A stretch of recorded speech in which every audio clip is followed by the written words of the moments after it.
You literally create your life with emotion, with frequency. Einstein said that. Match the frequency of the reality you want. You cannot help but get that reality. This is how it works. It's not philosophy. This is not woo-woo. This is science. This is physics. So as you're preparing for the new year, and as you are making your declarations or your affirmations or how things are going to change, who are you going to be in order to be able to magnetize money to you instead of feeling like you're constantly chasing or on the hamster wheel to get more money? Because it's all depends on you. Well, hello there, prosperity seeker and obedient rebel you. Welcome to another episode of the Prosperity Approach with your host and fellow rebel, Allyson Chavez. I'm very grateful to have you here with me today, especially because you probably have the after Christmas hangover today or throughout this week. And you know, that week of limbo where we're still in party mode, we don't want to go to work, but we're ready for the new year. So that's always the weirdest week of the year for me, is that week between Christmas and New Year's. But I hope that your Christmas was fantastic and that your New Year is incredible and that you have so much to look forward to in this coming year. And if you're watching this episode on YouTube, if you do us a big solid by subscribing and hitting the notification bell, if you're listening to this podcast on your favorite podcasting platform, rate and review. And if at the end of this episode you think, dang, I know somebody who needs to hear this, please feel free to share it with them. And especially at this time of year, you know, we're looking towards our New Year's resolutions, we're looking towards the new goals. And I don't know really anybody who doesn't ever have make more money on their goal or for their resolution for New Year's. It's usually lose weight, make more money, right? And have better relationships, basically. All those things that are really important to us. But there's a very, very practical side to making more money. And it's not about the outer work. It's not about getting a third job or a fourth job or working 100 hours a week. Like that's baloney. We don't need to do that anymore. That's society's old programming. It's conditioning that does not serve us any longer. And that's what the obedient rebel is all about. It's about rebelling against those things that are no longer working for us, and those things, those lies that we've been telling ourselves and others have been telling us, and really the lies that we perpetuated throughout our generations, and obeying universal principles of truth and of wealth and obeying God's laws so that you can experience greater prosperity in every area of your life, and not just financially, but love life as you go. And that's what I am passionate about teaching these days. But you know, the prosperity approach is a very rebellious way to approach life, to approach relationships, to approach money, all of that. And I think that's really, really cool about the prosperity approach is, first of all, the fact that it's rebellion, but it's also you not doing it by yourself. You're working hand in hand with God and with the Lord and with angels and seeing all of the magic that really is here in life. There's also there's very practical application to this. So it's not just, say your affirmations. Saying your affirmations for the new year is not going to do you any good if you stay in the same vibration of lack and fear and scarcity. And so I want to share with you 3 tips today to raise your internal financial frequency so that for this next year, you're not chasing after money, you're actually magnetizing and pulling money to you. And it's really, really fun. Now, it's a very simple, practical process, these 3 tips, but do not discount the potency of these tips because of their simplicity. In fact, it was Da Vinci who said simplicity is the ultimate sophistication. And so we want to get more and more simple and more distilled, at least I do, with, all right, how do I actually apply this? So first, before we're going to raise your frequency, let's back up and talk about frequency and talk about energy. Einstein, my favorite quote, and he's the one credited with saying this. He said, everything is energy, and that's all there is to it. Match the frequency of the reality you want, and you cannot help but get that reality. It can be no other way. This is not philosophy. This is physics. Yay. So it's grounded in science. It's based in actual science, not pseudoscience. And that's why you can be so practical and you can rinse and repeat this and know exactly your part in your money situation. So having said that, let's talk about frequency first and how to tell what internal frequency you're on. So emotions are physical indicators of what frequency you're on or what vibration you're on, because everything vibrates and everything vibrates at very specific frequencies. When you're worried, your body is in a different vibration and your thoughts are at a different place than when you feel peaceful or excited. When you're bored, your body and your mind are in a totally different vibration and you have totally different thoughts going on than when you're feeling stimulated and excited. And so our emotions are the physical indicators of what frequency we're on, which is so cool. So there's no need to be afraid of your emotions. And here is why. Now, societal programming and being passed on through our DNA as well, through generations, have told us that negative emotions are wrong and that they're shameful. And instead of learning how to express these, quote, negative emotions in a healthy way, we've been taught to suppress them or repress them. But emotion is just energy in motion. Emotion is a frequency, or another way to say it, which I loved, and I got this from my best friend, Laurel Houston. Shout out to her. She is amazing. But she said that it's sensation. Emotions they're just sensation in your body. That's what emotions are. It's energy in motion, and it wants to express in healthy ways. Both the high emotions and the lower vibrating emotions want to be expressed in a healthy way. They're not meant to be locked in our body. Now, the way that we lock these emotions or trap these emotions in our bodies is just by ignoring them, and they don't go away. And it actually makes things so much worse for us physically and mentally and emotionally and spiritually and all the things. Now, here's the super cool thing about releasing emotion and getting into higher frequencies, because you've got to release before you can receive. Like you've got to you got to exhale before you can inhale.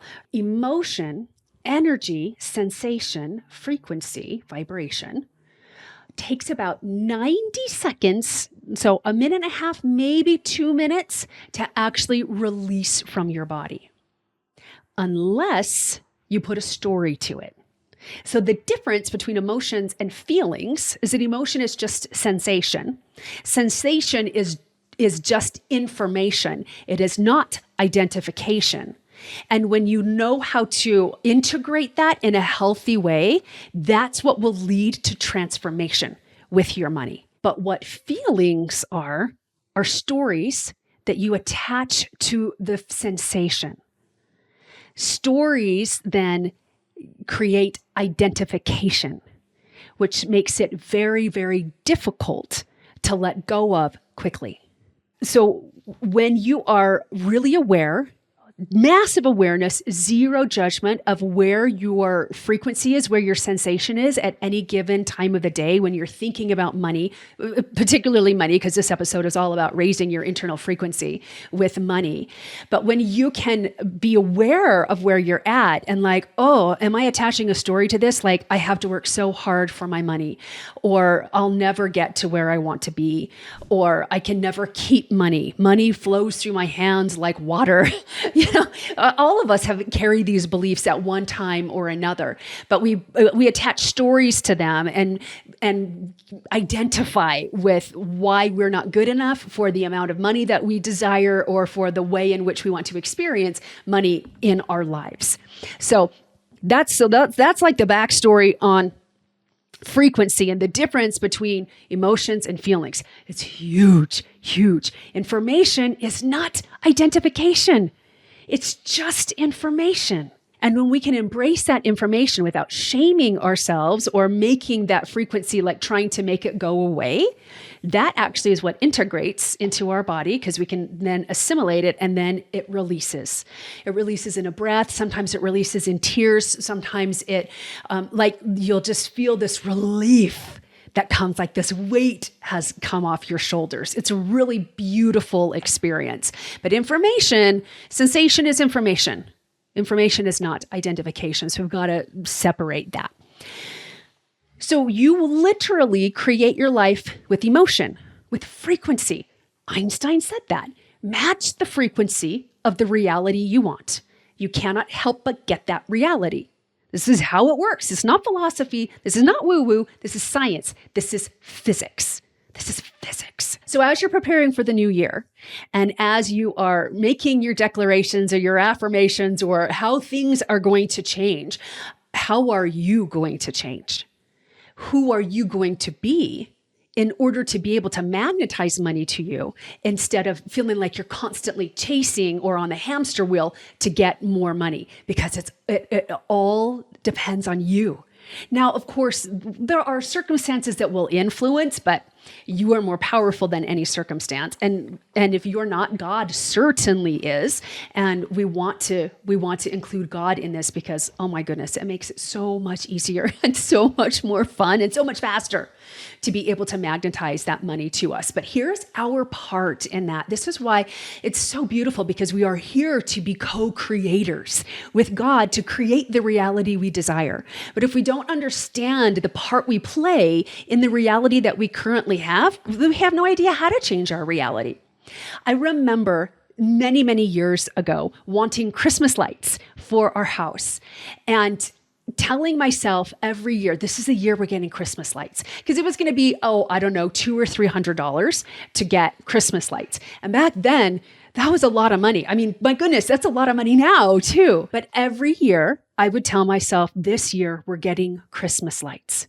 And I think I said that for 7 straight years in a row when we never got Christmas lights, because they were always too expensive. We always needed to buy something else. There was always this fear of, what if I spend $50 on these Christmas lights and then the next 2 weeks we have an emergency and I'll wish that I had the money for that instead.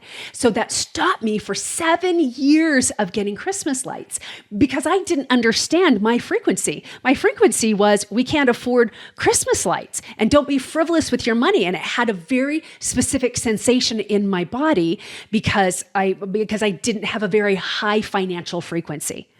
And so, like, internally.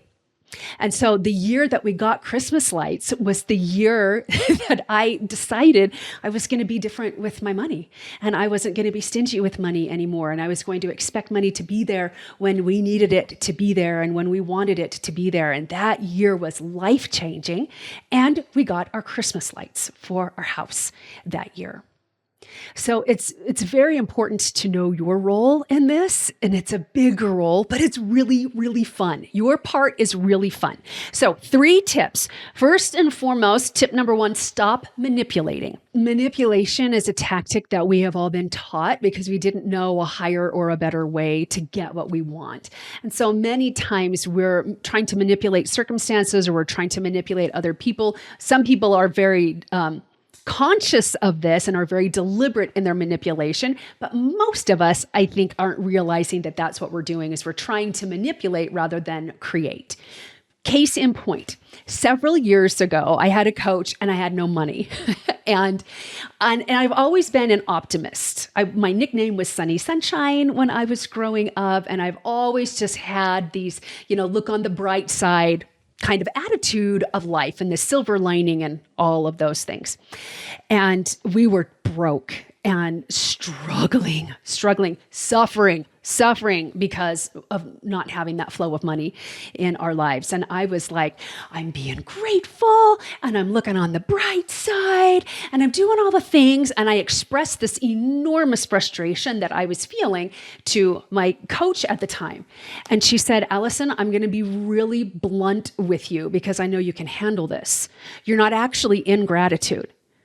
You're not actually looking at the bright side of things. You're in so much worry and so much anxiety around money that it's never going to change. And I remember being offended by that. I was like, no, I am in gratitude. But as she continued to talk and I leaned into this suggestion that perhaps I'm the reason that the money was not coming, I realized that she was absolutely right. I was trying to manipulate my circumstances. I was trying to use gratitude as a manipulation tool instead of what tool it actually is, which is a tool of appreciation. Gratitude makes everything that you have in your life enough. And I was using gratitude to try to manipulate God and manipulate the universal laws of wealth and prosperity by saying, I am so thankful for everything in my life now. Change everything right now, please. In fact, yesterday would have been better. That's not gratitude. I'd make gratitude lists when I was just bawling in despair and nothing was ever going to change. My internal frequency hadn't changed. Now, words are important, but Bob Proctor said, words are just noise. Vibrations never lie.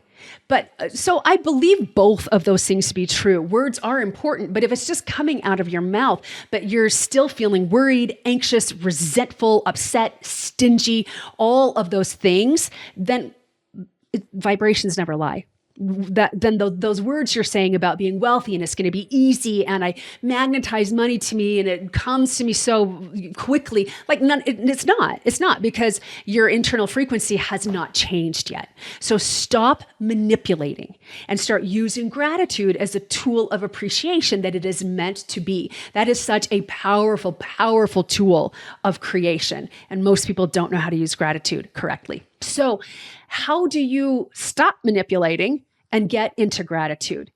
It really is about staying present in the moment. If you want more money to come to you, you've got to feel wealthy before you have physical evidence that you are wealthy. And I promise you, you are wealthy in so many ways. If you have a cell phone, you are wealthy. If you have internet access, you are wealthy. Do you know that these days, as average American citizens, we live better than kings and queens did a century ago with all of our technology. And so we've got to start reminding ourselves how wealthy we already are, that we already live in prosperity and we live in an abundance of good things, that things always work out for us. So it sounds very basic, but don't confuse basic with foundational. This is foundational. And this is what you're going to lay down first to start raising your internal financial frequency. All right. So stop manipulating and start gratituding. And start finding evidence of how you're already wealthy in financial ways and in non-financial ways as well. Tip number 2, expand your wealth consciousness. Have you ever read a book or gone to a seminar or a conference and the energy was really high or the book was really good and it was just pummeling you with all of these truth bombs and you loved it and you loved the conference and then you leave the conference or you finish the book and then you're like back to the real world. And all of those feelings and sensations that you had reading the book or going to the conference or the seminar felt like fantasy rather than reality. Well, the reason for that is that your wealth consciousness is about the size of a peanut. And we've got to pump that baby up and expand it so that more money can come. Now, here's the thing. It's not your fault that your wealth consciousness is really, really small and tight. Napoleon Hill said in his book, Think and Grow Rich, that poverty consciousness, nobody has to work for poverty consciousness because that's really like the mass consciousness of the planet is poverty and lack and scarcity.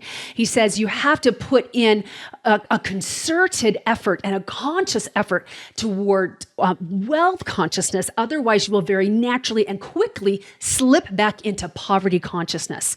And I thought that was just profound. It is profound. So as stop beating yourself up for going back into lack and scarcity and worry and fear and all of that. You're fed it all day long, especially as you doom scroll or as you're looking at your bank account sometimes or how far your money is going or is not going or any of those things. It's very, very, very easy to be in poverty consciousness rather than wealth consciousness. So the way that we expand it is through the books. It's through the conferences and seminars. It's listening to the podcasts. But more important than that is applying what you've learned, even if it's just one thing. And in fact, that's what I would suggest, especially if you're reading a book or you're in a 3-day conference. They're going to throw so many things at you and so many suggestions, but pick no more than 3 suggestions that light you up, that you're like, okay, I want to implement one at a time and see if I feel better. and see if I can expand my wealth consciousness. Let's see if I get a little bit more generous. Let's see if some money comes in. Let's see if we get weird discounts or things just ring up on sale that weren't actually on sale and we were prepared to pay full price. Like all of those things are evidence, physical evidence that you're expanding your wealth consciousness. But information does not lead to transformation. Information that is integrated leads to transformation or applied. You need to apply it to your life because this is about changing your frequency, not about changing your paycheck, because everything happens inner before it happens outer. That's the universal law. That's one of God's rules, that everything is happens spiritually first before it happens temporally. So this is what we're working on, is changing the frequency and changing the spirit so that it can change temporally for you as well. Tip number 3, certainty. It is so important that as you are going into this next year, that you act without hesitation on those pings, those nudges, those impressions that you get as you are expanding your wealth consciousness and as you are no longer manipulating people or feelings or situations to try to change your money story. Because you're going to find that circumstances are going to change very naturally because that's how it actually works. That's what's so brilliant about the prosperity approach, because it actually works in very, very practical ways. But you need to act. Now, there might be some fear, and that's okay. That's part of the process. But it's very important that you act without hesitation, that you know that it's on its way. So how do we do that? We stay patient. We stay present in the moment. We stay fluid and flowing instead of really rigid in how money must come in and when it must come in for you. All right, so relax, like lean into this thing, breathe into this thing. Confidence. Walk with a quiet assurance and a confidence that it's on its way. Then you're using several laws for you instead of against you.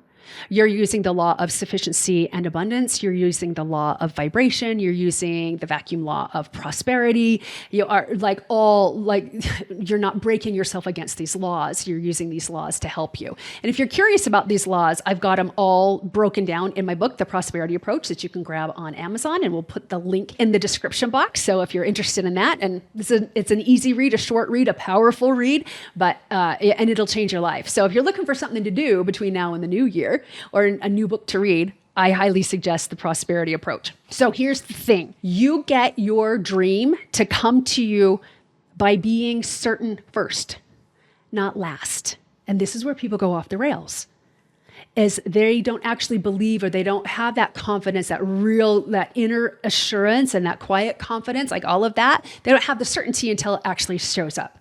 But what brings it to you quickly without a whole lot of effort on your part, you're not efforting yourself into the ground, is certainty. So you get money to come by being certain first, not last. So be patient. What that feeling or vibration of impatience is telling you, it's warning you of an underlying belief you have that you don't actually think that what you want is going to come. So we live in patience. We live in patience. We trust in divine timing. We don't live in the human arrogance that our timing is somehow better than God's timing. We trust in that. So, quick recap. 3 tips to raise your financial frequency. Stop manipulating. Expand your wealth consciousness. And be certain first, not last. Live in certainty that it is on its way. And until next time, remember, as you put these principles and these tips into action, literally, prosperity becomes you, especially when you work with the Lord. See you next time. Bye-bye.